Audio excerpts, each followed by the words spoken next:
Nice work going through that section on data structures. That's going to be one of the largest sections of this entire course.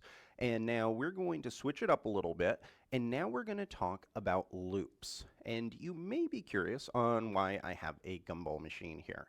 And part of the reason is because we have two different types of loops inside of Python, and what we're going to do with our gumball machine is see how they are different from each other.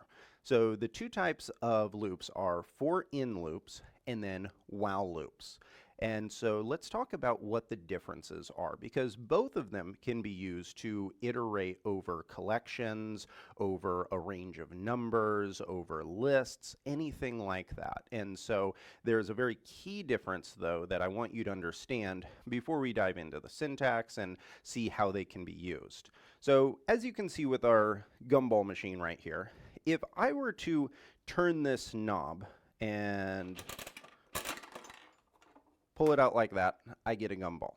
Now you can see we have a large number of gumballs in here, and I don't know the exact count, but it's definitely in the hundreds.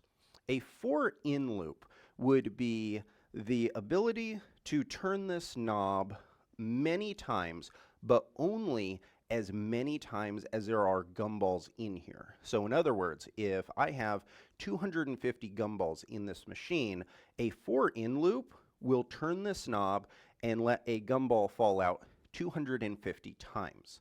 That is a very nice thing about for-in loops, because you as a developer, you don't have to keep track or even know how many items are in a list, in a tuple, or in a dictionary. You can simply iterate over it. If there is one, it will go through it one time. If there are 5,000, it'll go through it 5,000 times.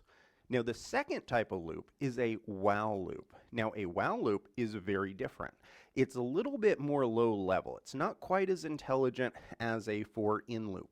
A while loop will continue as many times as you want it to go. So in other words, if we have 250 gumballs in here and I set a while loop to perform this task,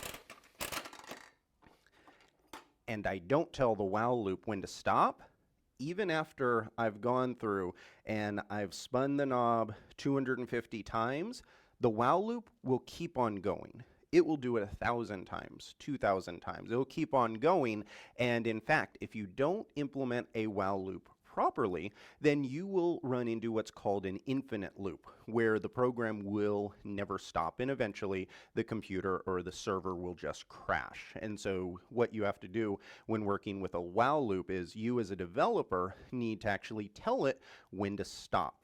Now, one of the most common questions that I get from students when I'm teaching them these two types of loops is, when in the world would I ever want to use a while loop if a for-in loop does everything and it's easier? Well, the answer is that you're going to be using a for-in loop most likely about 95% of the time. I simply want to show you both options. One, in case you ever come across a while loop, you'll understand exactly how it works. But there also are a few edge cases where a while loop does work better than a for-in loop, and we'll talk about what those are.